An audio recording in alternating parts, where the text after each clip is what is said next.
എല്ലാവരെയും സഹായിക്കുമാറാകട്ടെ. ഇന്നത്തെ ഈ ബൈബിൾ സ്റ്റഡി അത് ഏറ്റവും അനുഗ്രഹമായി തീരട്ടെ. ഈ വചനം നിങ്ങളുടെ ജീവിതത്തിൽ അത് വിടുതലിന് കാരണമായി തീരട്ടെ എന്ന് ഞാൻ കർത്താവിൽ ആഗ്രഹിക്കുന്നു. ദൈവത്തിൻ്റെ വചനം നമ്മളെ ശരിക്കും നമ്മുടെ ഉള്ളിൽ ചൈതന്യം കൊണ്ടുവരുന്നതാണ്. നമ്മുടെ ജീവിതത്തിൽ അത് ജയം കൊണ്ടുവരുന്നതാണ്. നമ്മുടെ ജീവിതത്തിന് അത് മുന്നോട്ട് പോകുവാനുള്ള ബലം നൽകുന്നതാണ്. അപ്പോൾ ഈ കേൾക്കുന്ന വചനം നിശ്ചയമായിട്ടും നമ്മുടെ ഓരോരുത്തരുടെയും ജീവിതത്തിന് അപ്രകാരമായി തീരട്ടെ എന്ന് ഞാൻ പ്രാർത്ഥിക്കുക. അത് നിങ്ങൾ എങ്ങനെ എടുക്കുന്നു എന്നുള്ളതനുസരിച്ചിരിക്കും. ചില ആളുകൾ വചനം കേൾക്കുന്നു, അത് കഴിഞ്ഞ ശേഷം അവർ തിരികെ പോകുന്നു. അവർ ജീവിതത്തിൻ്റേതായിട്ടുള്ള വിഷയങ്ങളിലൊക്കെ ഏർപ്പെട്ട് ഈ വചനം മറന്നുപോയവരെ പോലെ ആയിത്തീരുന്നു. അല്ലെങ്കിൽ അവരുടെ പ്രതിസന്ധിയുടെയൊക്കെ ഘട്ടത്തിൽ ഈ വചനം വേര് പിടിക്കാതെ ഇല്ലാതെയായി പോകുന്നു.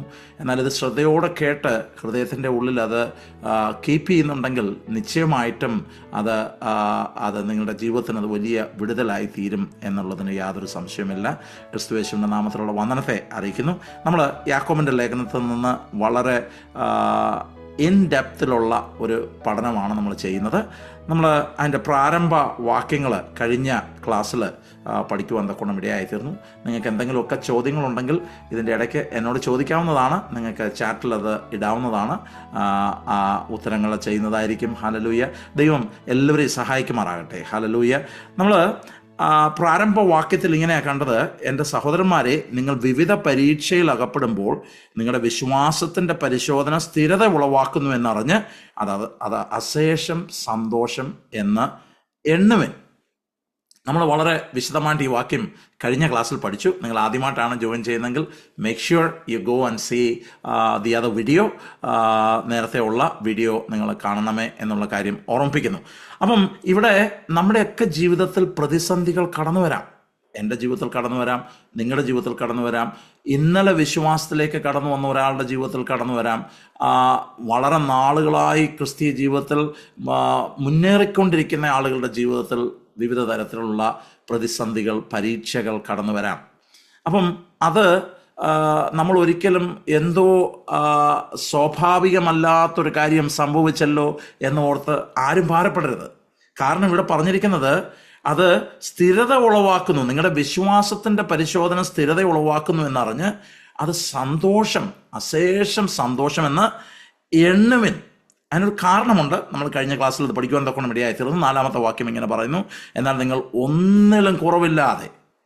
അപ്പം നമ്മൾ കുറവില്ലാത്തവരായി തികഞ്ഞവരായി തീരണം എന്നുണ്ടെങ്കിൽ നമ്മൾ ഈ വിശ്വാസത്തിൻ്റെ പ്രവൃത്തി നമ്മൾ ഇന്ന് പുറത്തു വന്നേ ഒക്കത്തുള്ളൂ. അപ്പോൾ യാക്കോബ് അപ്പോസ്തലൻ ഈ ലേഖനത്തിനകത്ത് പ്രധാനമായും പറയുന്ന കാര്യം എന്താണെന്ന് ചോദിച്ചാൽ, ക്രിസ്തുയേശുവിലുള്ള വിശ്വാസം ഒരാളുടെ ഹൃദയത്തിൽ വന്നാൽ നിശ്ചയമായിട്ടും അത് പ്രവൃത്തിയിലൂടെ പുറത്തു വരുവാൻ തക്കോണം ഇടയായിത്തീരും.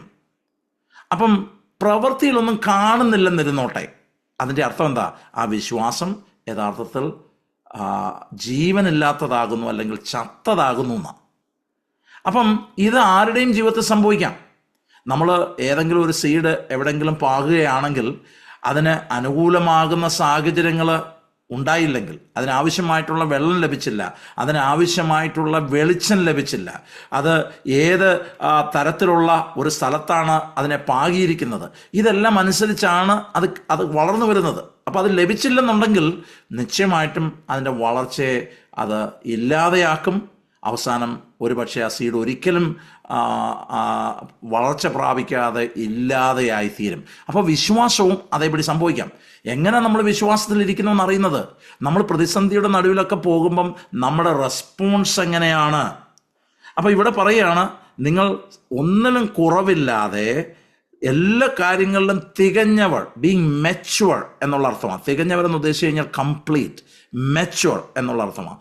സമ്പൂർണരുമാകേണ്ടതിന് എന്ത് ചെയ്യണം? നമ്മുടെ സ്ഥിരതയ്ക്കനുസരിച്ചുള്ള പ്രവൃത്തി നമ്മളിൽ ഉളവാകണം. അപ്പോൾ ഇന്ന് നമ്മൾ 5 മുതലുള്ള വാക്യങ്ങളാണ് നോക്കുന്നത്. അപ്പോൾ ഈ 5 മുതൽ അല്ലെങ്കിൽ മൊത്തത്തിൽ 12-ാമത്തെ വാക്യം വരെ, ഇതിൻ്റെ 2-ാമത്തെ വാക്യം മുതൽ 12-ാമത്തെ വാക്യം വരെ നമ്മൾ ശ്രദ്ധിച്ചാൽ ഒരൊറ്റ കാര്യമാണ് പറയുന്നത്. പരീക്ഷയിൽ ഒരുത്തൻ അകപ്പെടുമ്പം ഉണ്ടാകുന്ന കാര്യങ്ങൾ, അവൻ എന്നാ ചെയ്യേണ്ടത്, ഏത് രീതിയിലാണ്. ഒരുപക്ഷെ നിങ്ങളുടെ ജീവിതത്തിൽ ഇത് കേൾക്കുമ്പോൾ ഉണ്ടാകുന്ന പരീക്ഷകൾ അല്ലെങ്കിൽ പ്രതിസന്ധികൾ ഒരുപക്ഷെ നിങ്ങളുടെ മാരീഡ് ലൈഫിലായിരിക്കാം, ഒരുപക്ഷെ നിങ്ങളുടെ ജോലി യോടുള്ള ബന്ധത്തിലായിരിക്കാം, അതുമല്ല നിങ്ങളുടെ ഫൈനാൻസസിലായിരിക്കാം, അല്ലെങ്കിൽ കുഞ്ഞുങ്ങളെ വളർത്തുന്നതിലുള്ളതിലായിരിക്കാം, അല്ലെങ്കിൽ ഏതെങ്കിലുമൊക്കെ വിധത്തിൽ വല്ലാത്ത വിഷമ സന്ധിയിലൂടെ നിങ്ങൾ കടന്നു പോവുകയായിരിക്കാം. നിങ്ങളുടെ ആരോഗ്യമായിരിക്കാം. അതല്ലെന്നുണ്ടെങ്കിൽ ഇതൊന്നുമല്ല, ക്രിസ്തുയേശുവിൽ വിശ്വസിക്കുന്നത് മൂലമുണ്ടാകുന്ന പീഡകളായിരിക്കാം, നിന്ദകളായിരിക്കാം, എന്ത് തന്നെ ആയിക്കൊള്ളട്ടെ.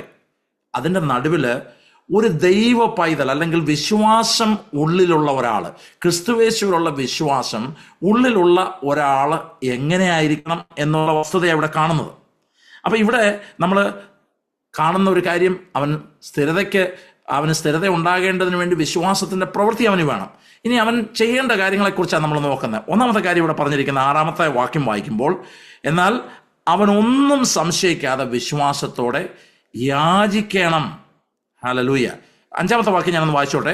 നിങ്ങൾ ഒരുത്തന് ജ്ഞാനം കുറവാകുന്നുവെങ്കിൽ ഭത്സിക്കാതെ എല്ലാവർക്കും ഔദാര്യമായി കൊടുക്കുന്നവനായ ദൈവത്തോട് യാചിക്കട്ടെ, അപ്പോൾ അവന് ലഭിക്കും. ഇത് പല ആളുകളും ഈ വാക്യം ഇതിൻ്റെ കോണ്ടെക്സ്റ്റിൽ നിന്ന് ഇങ്ങ് മാറ്റിയിട്ട് നമ്മൾ ഈ വാക്യം എടുത്ത് ഉപയോഗിക്കാറുണ്ട്. ഉദാഹരണം പറഞ്ഞു കഴിഞ്ഞാൽ, ഒരു കുഞ്ഞ് സ്കൂളിൽ പഠിക്കുക, അപ്പം അവന് ബുദ്ധിയില്ല, അല്ലെങ്കിൽ അവന് ബുദ്ധി കുറവാണ്. അപ്പം നമ്മൾ ഈ വാക്യം എടുക്കാറുണ്ട്. ഓഫ് കോഴ്സ് ദൈവത്തോട് യാചിച്ചാൽ ദൈവം നൽകും. എന്നാൽ ഇതിൻ്റെ കോണ്ടെക്സ്റ്റ് എന്താണെന്ന് ചോദിച്ചാൽ, ജീവിതത്തിൻ്റെ പ്രതിസന്ധിയിലൂടെ കടന്നു പോകുമ്പം, അപ്പം ഈ ജനം വല്ലാത്ത പ്രതിസന്ധിയിലൂടെ കടന്നു പോകുകയാണ്. ഈ ലേഖനം ലഭിച്ച ആളുകൾ അവർ പീഡയിലൂടെ കടന്നു പോകുന്നത്. പല ആളുകൾക്ക് ജോലി നഷ്ടപ്പെട്ടു. ഇവരെ ചെതറിപ്പാർക്കുന്നവരെന്ന് ആദ്യം വിളിച്ചേക്കുന്നത് എന്ന് പറഞ്ഞാൽ, അവരുടെ സ്വന്തം സ്ഥലത്തുനിന്ന് അവർ ഓടിക്കപ്പെട്ടു. അവർ എല്ലാം വിട്ടേച്ച് പോകേണ്ട സ്ഥിതിയിലേക്ക് അവർ എത്തിച്ചേർന്നു.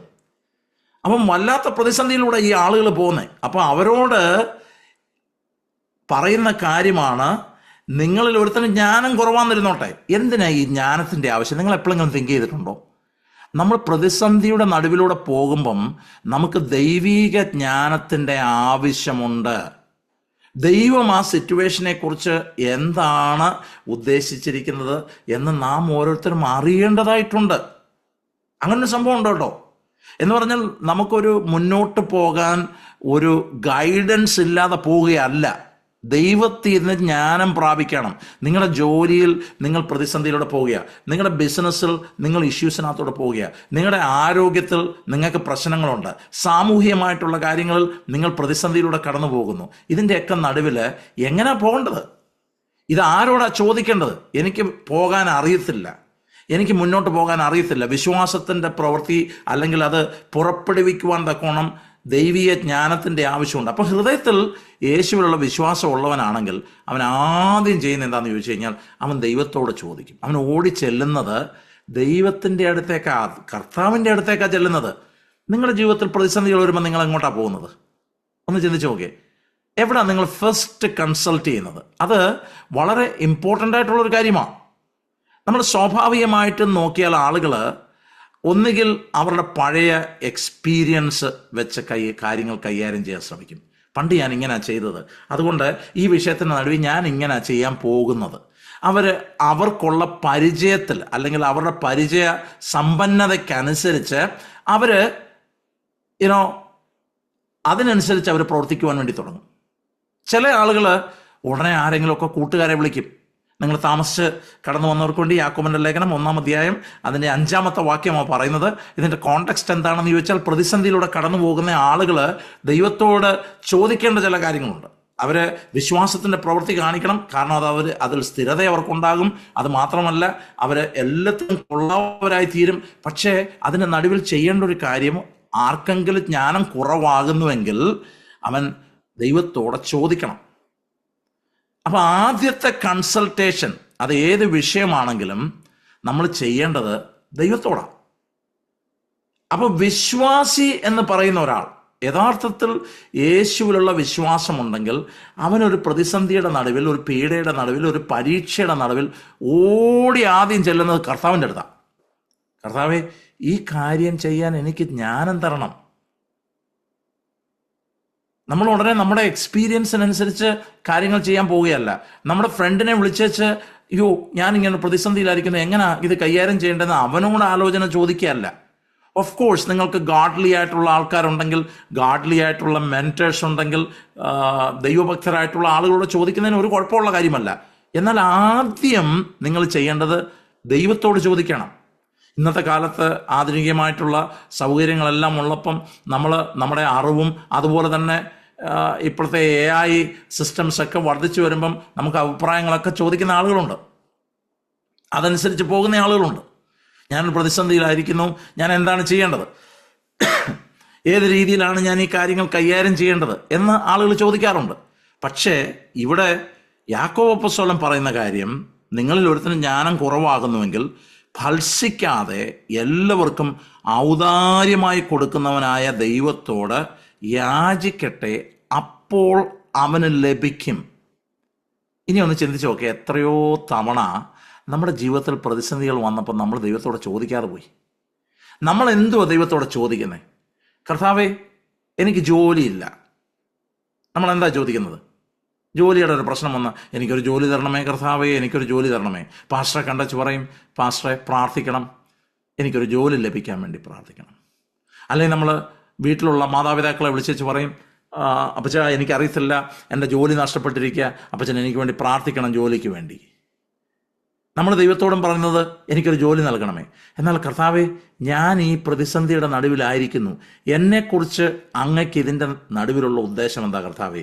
ഈ വിഷയത്തിൻ്റെ നടുവിൽ നീങ്ങുവാൻ ആവശ്യമായിട്ടുള്ള ജ്ഞാനം എനിക്ക് നൽകണമേ. ഞാനിങ്ങനെ ദേവദാസൻ്റെ ഒരു എക്സ്പീരിയൻസ് കേൾക്കുവാൻ തക്കോണം ഇടയായി തീർന്നു.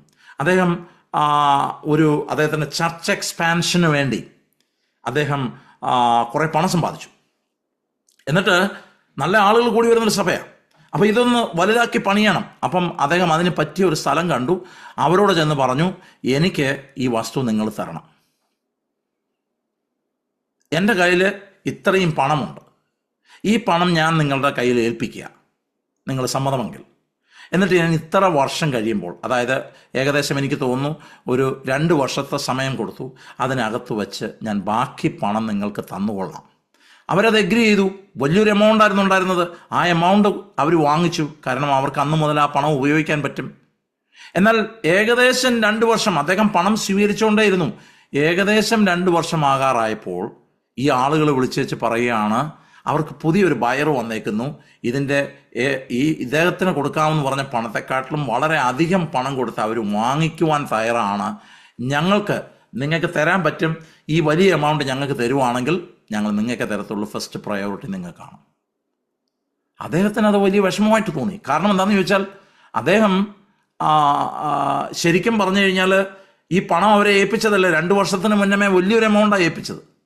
അപ്പം ഇത്രയും എമൗണ്ട് അവരുടെ കയ്യിലിരുന്ന് അവരത് 2 വർഷം ബിസിനസ് കാര്യങ്ങളൊക്കെ ചെയ്തേച്ച് ഇപ്പോൾ അവർ പറയുകയാണ്, ആരോ പുതിയ ആൾ വന്നു. അപ്പോൾ ശരിയാണ്, അന്വേഷിച്ചപ്പം കറക്റ്റായിട്ടുള്ള കാര്യമാണ്, അങ്ങനെ ഒരു ബയർ വന്നിട്ടുണ്ട്. എന്നാൽ ഇദ്ദേഹത്തിൻ്റെ ഹൃദയത്തിനകത്ത് പെട്ടെന്ന് തോന്നി, എനിക്ക് ദൈവത്തോട് ചോദിക്കണം ഈ കാര്യത്തിൻ്റെ നടുവിൽ എങ്ങനെയാണെന്ന്.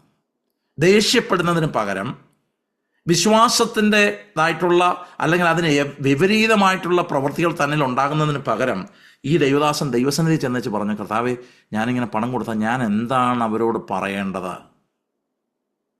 ദൈവം അദ്ദേഹത്തോട് പറഞ്ഞു, നീ ഇന്ന സമയത്ത് അവിടെ ചെല്ലുക. അദ്ദേഹം അവിടെ ചെന്നു പറഞ്ഞതനുസരിച്ച്. എന്നിട്ട് അദ്ദേഹത്തിൻ്റെ നാവിൽ വാക്കുകൾ കൊടുത്തു, ഇത് ഞങ്ങൾ ഇന്നതിനു വേണ്ടിയാണ് നിങ്ങളോട് ചോദിച്ചത്, അത് നിങ്ങൾ തരാമെന്ന് വാക്ക് പറഞ്ഞ് നമ്മൾ തമ്മിലുള്ള കോൺട്രാക്റ്റ് ഉണ്ട്, നിങ്ങളത് ഓണർ ചെയ്യും എന്ന് ഞാൻ ദൈവത്തോട് പ്രാർത്ഥിച്ചപ്പം ദൈവം എന്നോട് സംസാരിച്ചു. ഈ വാക്ക് അയാൾ പറഞ്ഞു കഴിഞ്ഞു. അവർ അല്പം ഒന്ന് ആലോചിച്ചു. അവരതിന് ശേഷം അവരുടെ ആളുകളെല്ലാം കൂടിയ ശേഷം അവർ മറുപടി കൊടുത്തു, ഇത് നിങ്ങൾക്ക് തന്നെ ഉപയോഗിക്കാം.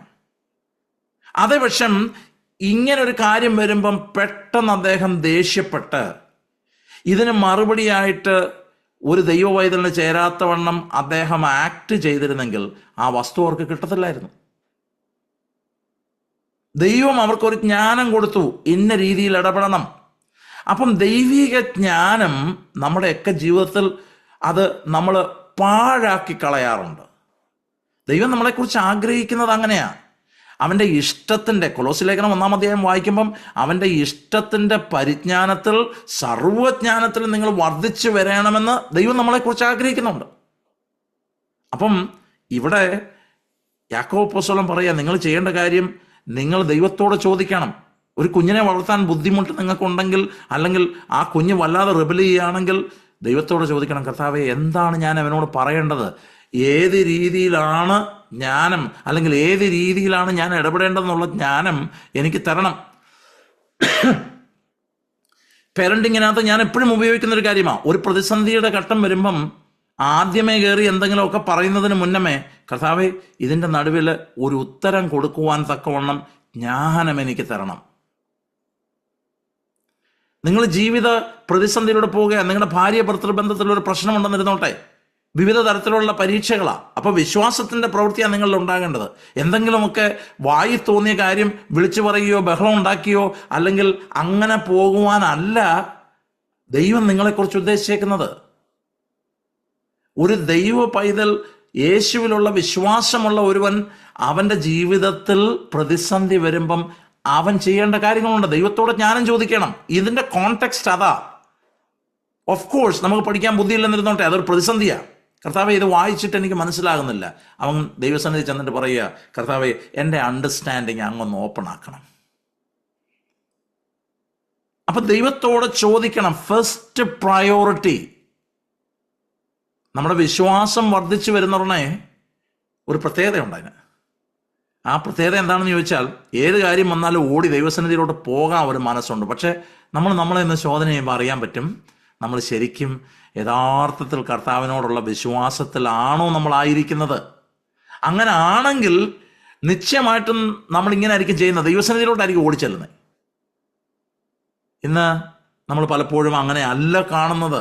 നമ്മൾ ദൈവീയ ജ്ഞാനം മിസ് ചെയ്യുന്നവരായി തീരാറുണ്ട്. ദൈവം നിങ്ങൾക്ക് ആ ജ്ഞാനം തരാൻ ആഗ്രഹിക്കുമ്പം നിങ്ങൾ മാറിപ്പോകുന്നു. ഏത് രീതിയിലാണ് ഇടപെടേണ്ടത്, എങ്ങനെയാണ് ഈ കാര്യം കൈകാര്യം ചെയ്യേണ്ടത് എന്ന് ദൈവത്തോട് ആലോചന ചോദിക്കണം, ദൈവത്തോട് ചോദിക്കണം. ഇവിടെ പറഞ്ഞേക്കുന്നത്, നിങ്ങളിൽ ഒരുത്തന് ജ്ഞാനം കുറവാകുന്നുവെങ്കിൽ, അവിടെ പറഞ്ഞേക്കുന്നത് നോക്കിയേ, ഭത്സിക്കാതെ. ഭത്സിക്കാതെ എന്ന് പറഞ്ഞാൽ, നമ്മളോട് ആരെങ്കിലും വന്ന് ഒരു കാര്യം ഒരിക്കൽ ചോദിച്ചു, അദ്ദേഹം പിന്നെയും വന്ന് രണ്ടാമത് ചോദിക്കുന്നു, മൂന്നാമതൊരു കാര്യം ചോദിക്കുമ്പോൾ നമ്മൾ ഒരുപക്ഷെ ദേഷ്യപ്പെടും, ഇല്ലേ? മാതാപിതാക്കളൊന്ന് ശ്രദ്ധിച്ച് നോക്കുക. ഒരു കുഞ്ഞു വന്ന് ചോദിക്കുക, മമ്മി ഞാൻ ആ ഡിവൈസ് എടുത്ത് വെച്ചൊന്ന് പ്ലേ ചെയ്തോട്ടെ. നിങ്ങൾ അനങ്ങാതിരുന്നു. ആ കുഞ്ഞ് പിന്നെയും വന്ന് നിങ്ങളോട് ചോദിക്കുകയാണ്. അത് കഴിഞ്ഞ് തന്നെ അടുത്തൊരു കാര്യമായിട്ട് വന്നു. അപ്പം നമ്മൾ എന്തായിരിക്കും പറയുന്നത്? കൊച്ചേ അവിടെ കാണാൻ മാറിയിരുന്നൂടെ, ഇല്ലേ? നമ്മളിങ്ങനെയൊക്കെയുള്ള കമൻസ് ഒക്കെ പറയാറുണ്ട്. നമുക്ക് ദേഷ്യം വരും. പക്ഷേ ഇവിടെ ദൈവത്തിൻ്റെ വചനം പറയുന്നത്, ഭത്സിക്കാതെ, റെബ്യൂക്ക് ചെയ്യാതെ, എത്ര വട്ടം പോയാലും ഒരു വിധത്തിലുള്ള വിഷമം തോന്നാതെ നമുക്ക് മറുപടി നൽകുന്ന ദൈവമാ. എങ്ങനെയാ നൽകുന്നത്? ഔദാര്യമായി, in a generous way, in a liberal way. ദൈവം നൽകുമ്പം വളരെ കുറച്ചൊന്നുമല്ല ജ്ഞാനം നൽകുന്നത്. ദൈവത്തോടെ ചോദിക്കുന്നവർക്ക് ദൈവജ്ഞാനം നൽകും. അതിന് നല്ല ഉദാഹരണമാണ്. നമ്മൾ ഇവിടെ കുറേ നാളുകൾക്ക് മുന്നമേ ഞാൻ കെൻഡക്കി എന്ന് പറയുന്ന സ്ഥലത്ത് പോകുവാൻ തക്കൊണ്ട് ഇവിടെയായി തീർന്നു. ഞാനവിടെ നോഹയുടെ പെട്ടകം പണിത് വെച്ചേക്കുന്നത് കണ്ടു. എങ്ങനെയാണോ നോഹ പണിതത് അതേപടി അതിനെ പണിത് വെച്ചിട്ടുണ്ട്. അതിൻ്റെ മുൻപിൽ നിന്നപ്പം ഞാൻ വല്ലാതെ ആശ്ചര്യപ്പെട്ടു. എങ്ങനെ ഈ മനുഷ്യന് ഇത് ചെയ്യുവാൻ സാധിച്ചു? എൻ്റെ ഹൃദയത്തിനകത്ത് ആ ചിന്തയെ കടന്നു വന്നത്. കാരണം 8 പേര് വിചാരിച്ചാൽ ഈ മൃഗങ്ങളെ മുഴുവൻ ടേക്ക് കെയർ ചെയ്യാൻ പറ്റത്തില്ല. ഈ മൃഗങ്ങളുടെ അവൻ്റെ ആഹാര രീതികളെക്കുറിച്ച് പഠിക്കണം, ഇതിനാവശ്യമായിട്ടുള്ള സംരക്ഷണ രീതികളെക്കുറിച്ച് പഠിക്കണം, ഇതിൻ്റെ ലൈഫ് ഏത് രീതിയിലാണ് മുന്നോട്ട് പോകുന്നത്, അതിന് അനുകൂലമാകുന്ന കാര്യങ്ങൾ എന്തൊക്കെയാണെന്ന് പഠിക്കണം.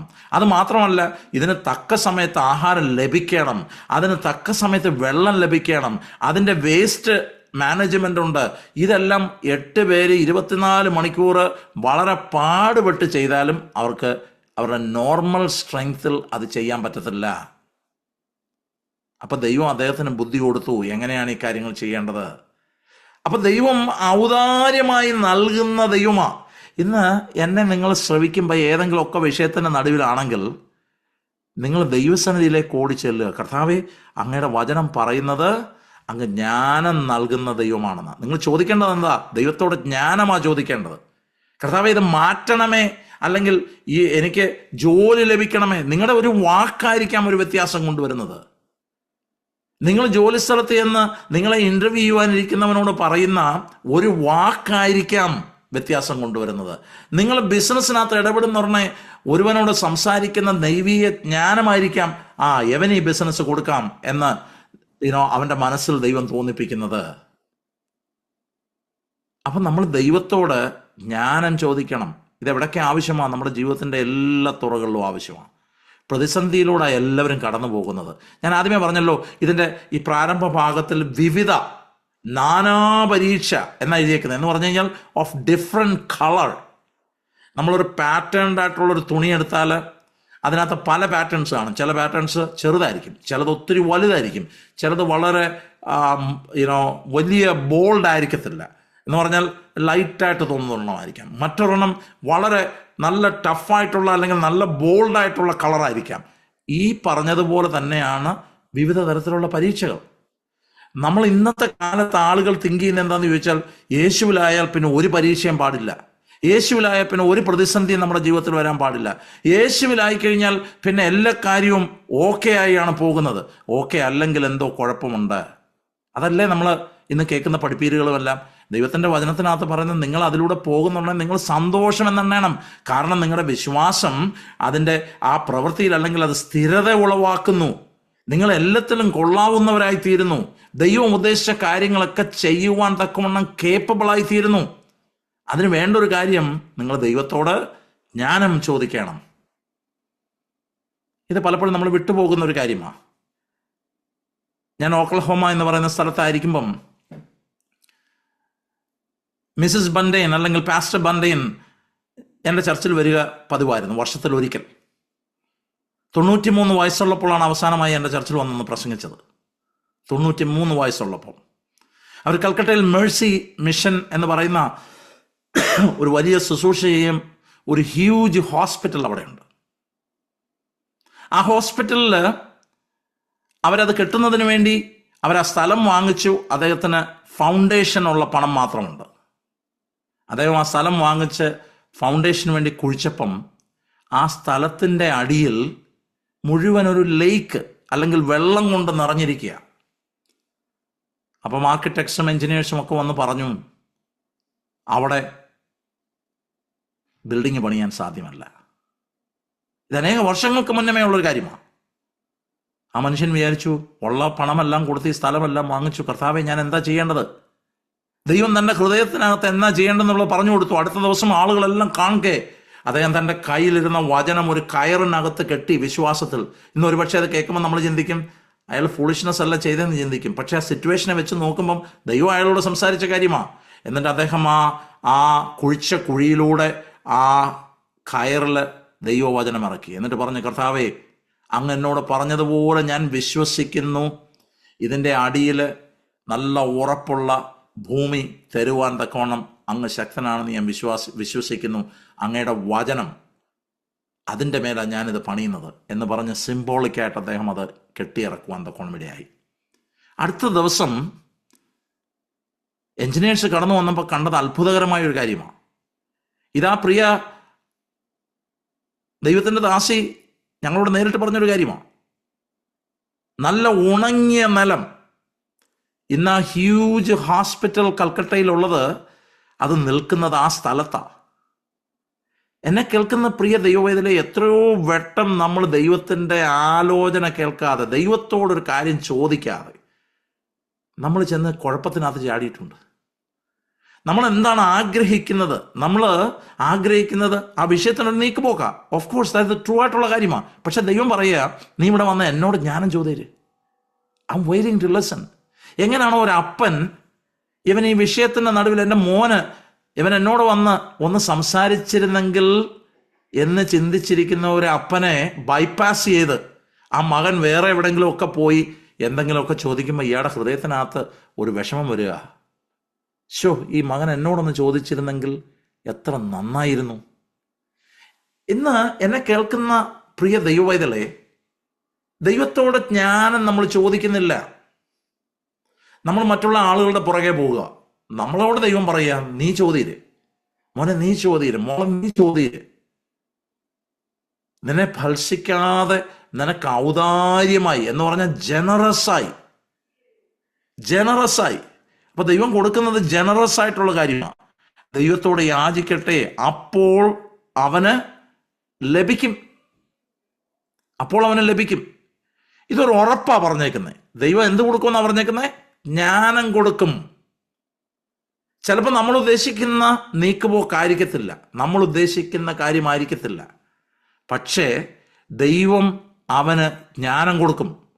ഏത് രീതി മൂവ് ചെയ്യണം, ഏത് രീതിയിൽ ആ കാര്യങ്ങൾക്ക് ഹല്ലേലൂയ ആ കാര്യങ്ങളെ നിങ്ങൾ കൈകാര്യം ചെയ്യണമെന്നുള്ള ആലോചന ദൈവം അവന് കൊടുക്കും. ഇനി ചോദിക്കേണ്ട ഒരു കാര്യം എങ്ങനെയാ ദൈവത്തോട് ചോദിക്കണം? അടുത്ത കാര്യം, അവൻ ഒന്നും സംശയിക്കാതെ, 6-ാമത്തെ വാക്യം, എന്നാൽ അവൻ ഒന്നും സംശയിക്കാതെ വിശ്വാസത്തോടെ യാചിക്കണം. അപ്പൊ സംശയിക്കാൻ പാടില്ല. ദൈവസന്നിധി കടന്നു വരുന്ന ഒരുവൻ സംശയിക്കാൻ പാടില്ല. ദൈവത്തെ പ്രസാദിപ്പിക്കുന്നത് വിശ്വാസത്താലാണ്. Without faith it is impossible to please God. നമ്മൾ കുറെ കടന്ന് കരഞ്ഞു എന്ന് വിചാരിച്ചുകൊണ്ട് ദൈവം ഒരിക്കലും പ്ലീസ് ചെയ്യപ്പെടത്തില്ല. നമ്മൾ കുറേയും കൂടെ കൈയടിച്ച് ആരാധിച്ചു എന്ന് വിചാരിച്ചുകൊണ്ട് ദൈവം നമ്മൾ പ്ലീസ് ആകുന്നില്ല. നമ്മൾ വല്ലാതെ സങ്കടപ്പെട്ടു എന്ന് വിചാരിച്ച് ദൈവം നമ്മളോട് മനസ്സലിവ് കാട്ടുന്നില്ല. നമ്മളിൽ എങ്ങനെയാണ് പ്രസാദിക്കുന്നത്? വിശ്വാസത്താൽ.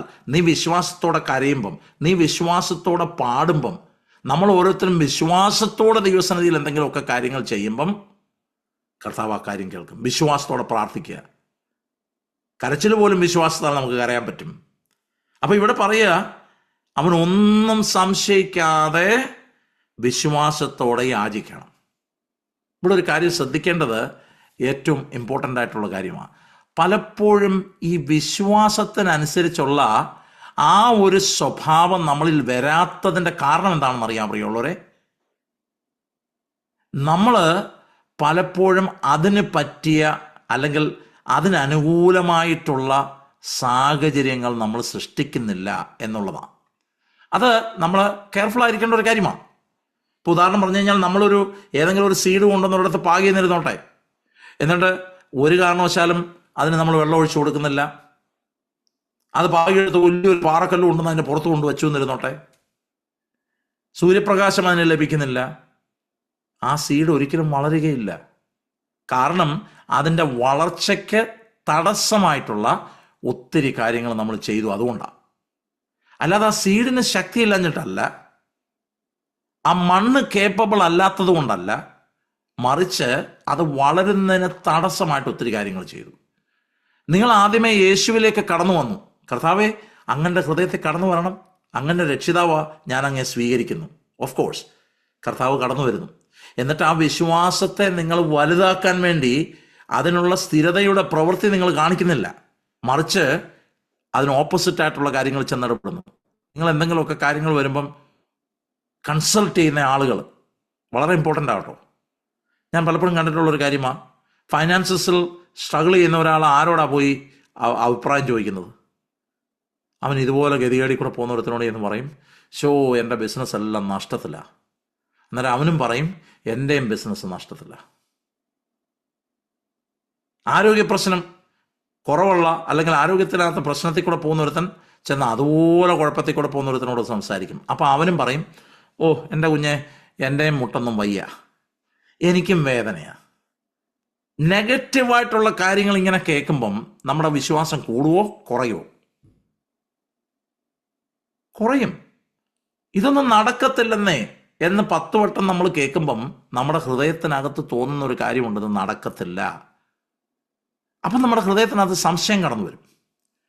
ഈ സംശയം കൊണ്ട് നമ്മൾ ദൈവസന്നിധി ചെന്നിരുന്നോട്ടെ, ഒന്നും നടക്കത്തില്ല. ഇവിടെ പറഞ്ഞേക്കുന്നത്, അവന് ഒന്നും സംശയിക്കാതെ വിശ്വാസത്തോടെ യാചിക്കണം. എന്നിട്ട് അടുത്ത സെന്റൻസ് പറഞ്ഞേക്കുക, സംശയിക്കുന്നവൻ കാറ്റടിച്ചലയുന്ന കടൽ തിരക്ക് സമൻ.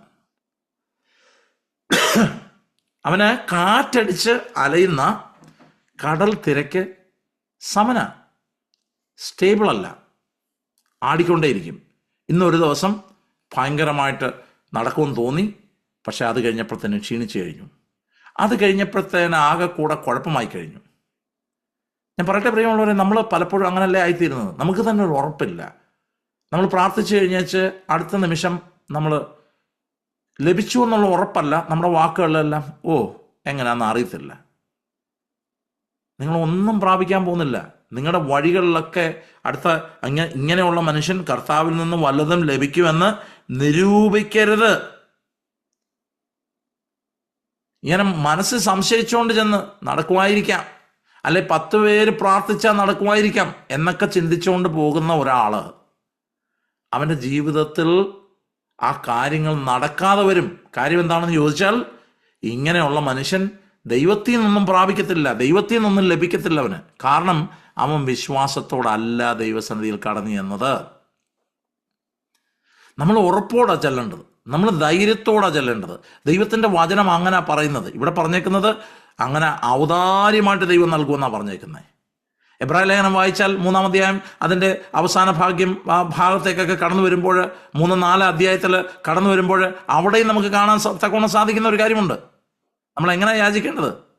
തക്ക സമയത്ത് സഹായത്തിനുള്ള കൃപ ലഭിക്കേണ്ടതിന്, ദയ ലഭിക്കേണ്ടതിന് നമ്മൾ ധൈര്യത്തോടെ കൃപാസനത്തോടെ അടുത്തിയല്ലാണ് പറഞ്ഞേക്കുന്നത്. അപ്പം നമ്മൾ സംശയിച്ചല്ല ചെല്ലേണ്ടത്. എൻ്റെ കർത്താവ് എന്നെ അറിയുന്നു, അവൻ എൻ്റെ ഉള്ളിൽ വസിക്കുന്നു, എനിക്കെൻ്റെ കർത്താവിലുള്ള വിശ്വാസമുണ്ട്. അതുകൊണ്ട് കർത്താവെ, ഈ വിഷയത്തിൻ്റെ നടുവിൽ അങ്ങനെക്ക് ജ്ഞാനം നൽകുമെന്ന് ഞാൻ അറിയുന്നു. ഞാൻ അങ്ങയുടെ സന്നിധിയിലേക്ക് വരുന്നു. എനിക്ക് എൻ്റെ നാവിൽ വാക്കുകൾ തരുമെന്ന് ഞാൻ അറിയുന്നു.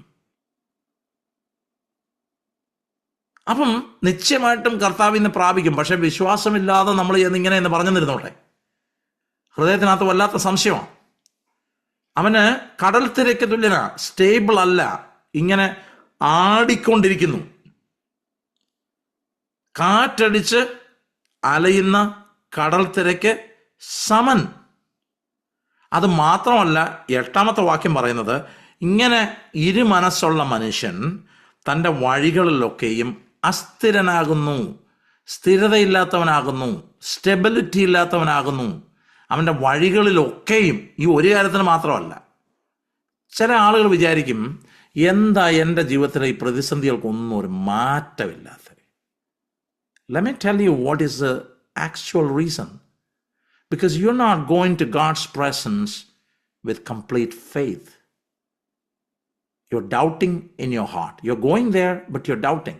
ദൈവസന്നിധി പോകുന്നുണ്ട്, പക്ഷേ വല്ലാത്ത ഡൗട്ടാണ് നിങ്ങളുടെ ഹൃദയത്തിനകത്ത്. വാക്കുകളിലെല്ലാം അത് പ്രതിഫലിക്കുന്നുണ്ട്. നെഗറ്റിവിറ്റി എപ്പോഴും കാണാൻ പറ്റുന്നുണ്ട്. ഏത് സമയത്തും ഏത് കാര്യം പറയുമ്പോഴും നെഗറ്റീവായിട്ടുള്ള കാര്യങ്ങൾ, ഏത് കാര്യം പറയുമ്പോഴും ഭയത്തിൻ്റെ കാര്യങ്ങൾ, ഏത് കാര്യങ്ങളിലോട്ട് വരുമ്പോഴും നിങ്ങൾ വല്ലാതെ വലഞ്ഞിരിക്കുന്ന ഒരുവനെ പോലെയാണ് ആക്ട് ചെയ്യുന്നത്. അത് വിശ്വാസത്തിൻ്റെ പ്രവൃത്തിയല്ല, അത് സ്ഥിരതയുടെ പ്രവൃത്തിയല്ല. അതുകൊണ്ട് ഒരു ഗുണവുമില്ല. ദൈവത്തിൻ്റെ പക്കൽ നിന്ന് ഒന്നും അതുകൊണ്ട് ലഭിക്കത്തില്ല. ഇവിടെ വചനം പറഞ്ഞേക്കാണ്, നമ്മുടെ ഹൃദയത്തിൽ വിശ്വാസം വന്നു കഴിയുമ്പം വ്യത്യാസം വരുന്നത് നമ്മുടെ കോൺഫിഡൻസിനാണ്. നമ്മുടെ കോൺഫിഡൻസിനാണ്. ദൈവത്തിലുള്ള കോൺഫിഡൻസ്, ദൈവത്തിലുള്ള ധൈര്യം,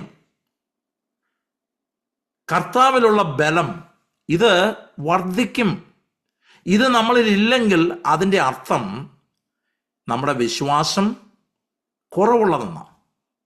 അപ്പം ഇവിടെ ആദ്യത്തെ ഒരു വാക്യത്തിലേക്ക് പിന്നെ ഞാനൊന്ന് പുറകോട്ട് പോവുക. ഇവിടെ പറയുക, നിങ്ങൾ വിവിധ പരീക്ഷകളാൽ പരീക്ഷിക്കപ്പെടുമ്പോൾ, നാനാ പരീക്ഷകളാൽ നിങ്ങൾ പരീക്ഷിക്കപ്പെടുമ്പോൾ. അപ്പം ദൈവത്തിന് അറിയാൻ വയ്യാത്തതുകൊണ്ടാണോ ദൈവം നമ്മളെ പരീക്ഷിക്കുന്നത്?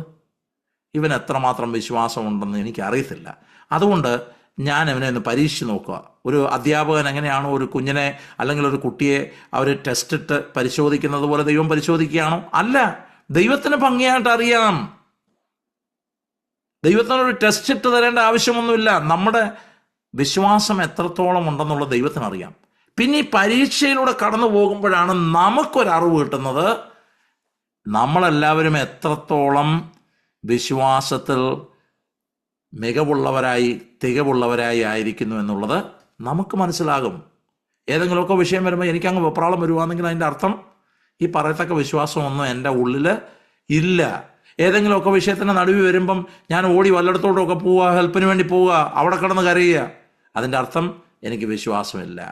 ഇനി ഞാൻ ഓടി കർത്താവിൻ്റെ സന്നിധിയിലേക്കൊക്കെ വരുന്നുണ്ട്, പക്ഷേ എൻ്റെ ഹൃദയത്തിനകത്ത് അങ്ങ് സംശയമാണ്. അതിൻ്റെ അർത്ഥം എൻ്റെ വിശ്വാസം വർദ്ധിച്ചിട്ടില്ല. ഇത് കാണുന്നുടനെ നമ്മൾ ദൈവസന്നിധി ചെല്ലണം. കുറവാണെന്ന് കാണുന്നുടനെ ദൈവസന്നിധി ചെല്ലണം. ദൈവത്തിൻ്റെ വചനത്തിൽ നമ്മൾ അടിസ്ഥാനപ്പെടണം. നിങ്ങളുടെ വാഹനത്തിനകത്ത് നിങ്ങൾ ഉപയോഗിക്കുന്ന ഗ്യാസ് കുറഞ്ഞു വന്നു, എൻഡിലെത്തി എന്നുള്ള ആ ലൈറ്റ് കത്തിക്കഴിയുമ്പം നിങ്ങൾ ഭാര്യയും ഭർത്താവും കൂടി ഇരുന്ന് നമ്മൾ എന്നാ ചെയ്യേണ്ടത്? നമ്മൾ വർത്താനം പറയാം. നമുക്ക് കുറച്ചു നേരം കൂടെ വർത്താനം പറഞ്ഞാൽ ഈ വാഹനം കുറച്ചും കൂടെ മുന്നോട്ട് പോകും. മേ ബി ഞങ്ങളുടെ സഭയിലുള്ള അച്ഛനെ ഒന്നുകൂടെ ഒന്ന് വിളിച്ച് ചോദിച്ചാൽ ഈ വാഹനം മുന്നോട്ട് പോകുമായിരിക്കും. No, you need to go to the nearest gas station. അല്ലേ? നമ്മളെല്ലാവരും അങ്ങനല്ലേ ചെയ്യുന്നത്. എവിടെയാണോ അടുത്ത പെട്രോൾ ബങ്ക് ഉള്ളത് നമ്മൾ അവിടേക്ക് പോകുന്നു. അപ്പം നമ്മുടെ വിശ്വാസത്തിന് കുറവ് സംഭവിച്ചു. കർത്താവെ, കഴിഞ്ഞ ദിവസം ഉണ്ടായ പ്രതിസന്ധിയുടെ നടുവിൽ ഞാൻ വല്ലാതെ ഭയപ്പെട്ടു. കർത്താവെ, എൻ്റെ ഉള്ളിൽ വിശ്വാസം കുറവാ. കർത്താവെ, എന്നെ ബലപ്പെടുത്തണം. കർത്താവെ, എന്നെ ധൈര്യപ്പെടുത്തണം. കർത്താവെ, അങ്ങയുടെ വചനത്തിൽ ഉറയ്ക്കാൻ തക്കോണം എനിക്കിടയാക്കണം. എനിക്ക് ജ്ഞാനം നൽകണം അങ്ങയുടെ വചനത്തിൻ്റെ. ഈ വചനം ഉള്ളിലോട്ട് കടന്നു കഴിയുമ്പോൾ ഉണ്ടല്ലോ, വിശ്വാസം വർദ്ധിക്കുമെന്നേ. വിശ്വാസം വർദ്ധിച്ചു കഴിയുമ്പോൾ നമ്മളുടെ ആ സ്ഥിരതയുടെ പ്രവൃത്തി അങ്ങോട്ട് ഉണ്ടാകാൻ തുടങ്ങും. സന്തോഷം നമ്മുടെ ഹൃദയത്തിനകത്തോട്ട് വരും. കാര്യം ഏത് പ്രശ്നം വരുമ്പോഴും നമുക്കറിയാം, ഇത് എൻ്റെ ജീവിതത്തിൽ വന്നത് എന്നെ സമ്പൂർണ്ണനാക്കാൻ വേണ്ടിയാ, എന്നെ തികവുള്ളവനാക്കാൻ വേണ്ടിയാ, എന്നെ കാര്യങ്ങൾക്ക് കൊള്ളാവുന്നവനാക്കാൻ വേണ്ടിയാ, എന്നെ കർത്താവ് ഇങ്ങനെ കൊണ്ടുപോകുന്നത് അവൻ ഉദ്ദേശിച്ച കാര്യങ്ങൾ എന്നിലൂടെ നടത്താൻ വേണ്ടിയാണ്. ഇത് നമ്മുടെ ഹൃദയത്തിനകത്ത് കടന്നു വരും. ഇന്ന് നമ്മൾ ഈ വചനം കേൾക്കുമ്പോൾ ഞാൻ നിങ്ങളോട് ചോദിക്കുക, നമ്മുടെ ഹൃദയത്തിനകത്ത് അങ്ങനെ ഉണ്ടോ? Do you have those things? ഇല്ലെങ്കിൽ നമ്മൾ ദൈവസന്നിധിയിലേക്ക് വരണം. ഇരുമനസ്സുള്ള മനുഷ്യൻ തൻ്റെ വഴികളിലൊക്കെയും അസ്ഥിരനാകുന്നു എന്ന് പറഞ്ഞാൽ എല്ലാ വഴിയും ആടി വല്ലാതെ വല്ലാത്ത രീതിയിൽ കാറ്റിൽ ആടി ഉലയുന്നത് പോലെ എല്ലാ വഴിയിലും ഒന്നും നടക്കുന്നില്ല, എല്ലാം കുഴപ്പമാണ്. You need to fix that. കാരണം കർത്താവിലുള്ള വിശ്വാസം നമ്മുടെ ഹൃദയത്തിൽ വന്നു കഴിയുമ്പം അതിനോടൊപ്പം വരുന്നൊരു കാര്യമാണ് confidence. I have confidence in God. I have confidence in my Lord Jesus Christ. എൻ്റെ കർത്താവിൽ എനിക്ക് ധൈര്യമുണ്ട്. വിവിധ പ്രശ്നങ്ങളുടെയൊക്കെ നടുവിലൂടെ പോയപ്പോൾ നമുക്കറിയാം, അവൻ തന്നെ ദൈവത്തിൽ ശക്തീകരിച്ചു. He strengthened himself in the Lord. ഇന്ന് ഈ വചനം കേൾക്കുമ്പം നിങ്ങൾ വിവിധ വിഷയത്തിലൂടെ ആയിരിക്കും കടന്നു പോകുന്നത്. എന്നാൽ ആ വിഷയത്തിൻ്റെ നടുവിൽ ദൈവം നിങ്ങൾക്ക് നൽകുന്ന ഒരു ഓപ്പർച്യൂണിറ്റിയാണ് നിങ്ങളെ ഒന്ന് മെഷർ ചെയ്യാൻ വേണ്ടി. നിങ്ങൾ ഏത് ലെവലിലായിരിക്കുന്നു എന്നുള്ളതിനെക്കുറിച്ച് നിങ്ങൾക്ക് തന്നെ ഒരു അറിവ് ലഭിക്കുവാൻ ദൈവം തരുന്നൊരു ഓപ്പർച്യൂണിറ്റിയാണ്. So that you can get back to him. ആ വാർണിംഗ് ലൈറ്റ് കത്തിയത് വാഹനത്തിനകത്തത് നിങ്ങൾക്ക് തരുന്ന ഒരു ഇൻഫർമേഷനാണ്. You need to fix this. അല്ലാതെ നിങ്ങളോട് ദേഷ്യം തോന്നിയിട്ടല്ല. നിങ്ങളോട് ആ വാഹനത്തിന് ദേഷ്യം തോന്നിയിട്ടോ അതിൻ്റെ ആരാണോ ആ മാനുഫാക്ചർ ചെയ്തത് അവർക്ക് നിങ്ങളോട് ദേഷ്യം കൊണ്ടല്ല അതിനകത്ത് ലൈറ്റ് കത്തിയത്. That light got a meaning. The meaning is you need to fix that issue. എന്നെ കേൾക്കുന്ന പ്രിയ സഹോദരങ്ങളെ, that's what God wants to speak to you. ഇതാ ദൈവം നിങ്ങളോട് സംസാരിക്കാൻ ആഗ്രഹിക്കുന്നത്. നിങ്ങൾ കഴിഞ്ഞ പ്രാവശ്യം കുലുങ്ങിപ്പോയില്ലേ? നിങ്ങൾ കഴിഞ്ഞ പ്രാവശ്യം ഭാരപ്പെട്ട് വല്ലാതായില്ലേ? നിങ്ങൾ സന്തോഷിക്കേണ്ടിടത്ത് നിങ്ങൾ വേറൊരു റെസ്പോൺസ് അല്ലേ നൽകിയത്? നിങ്ങൾ കർത്താവിൻ്റെ അടുത്തിട്ട് ഓടിച്ചെന്ന്, കർത്താവെ സന്തോഷം, എന്നിലൂടെ വലിയ കാര്യങ്ങൾ അങ്ങ് ചെയ്യാൻ പോകുന്നല്ലോ എന്നോർത്ത് ഞാൻ സന്തോഷിക്കുന്നു എന്ന് പറയുന്നതിന് പകരം നിങ്ങൾ ആകാത്ത വാക്കുകളല്ലേ പറഞ്ഞത്? നിങ്ങൾ ദൈവസന്നിധി ചെന്നിട്ട്, കർത്താവെ ഞാൻ പ്രതിസന്ധിയുടെ നടുവിലായിരിക്കുന്നു, എനിക്ക് ജ്ഞാനം നൽകണമേ, അങ്ങ് ഔദാര്യമായി നൽകുന്നവനാ, അങ്ങയോട് യാചിക്കുന്നവർക്ക് നൽകുന്നവനാ, ഈ വിഷയത്തിൻ്റെ നടുവിൽ എനിക്ക് ജ്ഞാനം തരണമേ എന്ന് പ്രാർത്ഥിക്കേണ്ടതിന് പകരം നിങ്ങൾ വല്ലാതല്ലേ ആക്ട് ചെയ്തത്? നിങ്ങൾ സംശയത്തിൻ്റെ വാക്കുകളല്ലേ പറഞ്ഞത്? This is an indication that you need to fix yourself. ദൈവം അത് ആഗ്രഹിക്കുന്നുണ്ട്. നിങ്ങളുടെ ജീവിതത്തിൽ വലിയത് ചെയ്യുവാൻ ദൈവം ആഗ്രഹിക്കുന്നുണ്ട്. അങ്ങനെ ഒരു വിശ്വാസത്തിലേക്ക് കടന്നു വരുവാൻ തക്കോണം ദൈവം നിങ്ങളെ സഹായിക്കട്ടെ. ഞാനൊരു വാക്ക് നിങ്ങൾക്ക് വേണ്ടി പ്രാർത്ഥിക്കാൻ പോവുക. കർത്താവേ, ഇന്ന് ഈ വചനം കേൾക്കുന്ന നിന്റെ കുഞ്ഞുങ്ങളെ തിരുക്കരങ്ങളിൽ ഏൽപ്പിക്കുന്ന കർത്താവേ, അവര് കർത്താവെ വിശ്വാസത്തിൽ വർദ്ധിച്ചു വരുവാനിടയാകണം. അവരുടെ ജീവിതത്തിലെ പ്രതിസന്ധികളിലും പ്രശ്നങ്ങളുടെയും ഒക്കെ നടുവിൽ കർത്താവെ അങ്ങയുടെ സന്നിധിയിൽ കടന്നു വന്ന് അങ്ങയോട് ജ്ഞാനം ചോദിക്കുവാൻ തക്കോണമുള്ള ഒരു ധൈര്യവും ഉറപ്പും അവരുടെ ഹൃദയത്തിൽ നൽകണമേ. ആ വിശ്വാസത്തിൽ നിന്ന് ഉളവാകുന്ന കോൺഫിഡൻസ്, ഉറപ്പ് അവരുടെ ഹൃദയത്തിനകത്ത് നൽകണമേ കർത്താവേ. അവര് തങ്ങളുടെ വഴികളിലൊക്കെ അസ്ഥിരരായി നടക്കാതെ വണ്ണം സ്ഥിരതയുള്ളവരായി തീരുവാൻ കർത്താവെ നല്ല ബലമുള്ളവരായി അവരെ മാറ്റണമെന്ന് ഇന്ന് അങ്ങയോട് അപേക്ഷിക്കുന്ന കർത്താവേ, ഇന്നത്തെ ഈ വചന പഠനം ഞങ്ങളുടെ ജീവിതത്തിന് അത് വലിയ അനുഗ്രഹമായി തീരുവാനിടയാകട്ടെ. അങ്ങ് ഞങ്ങളെ നടത്തുന്ന കൃപയ്ക്കായി സ്തോത്രം. ഞങ്ങളെ പുലർത്തുന്ന അങ്ങയുടെ സ്നേഹത്തിനായി സ്തോത്രം. ഞങ്ങളോട് സംസാരിച്ച അങ്ങയുടെ കൃപയ്ക്കായി സ്തോത്രം. യേശുവിൻ്റെ നാമത്തിൽ തന്നെ ആമേൻ. Thank you so much. God bless you.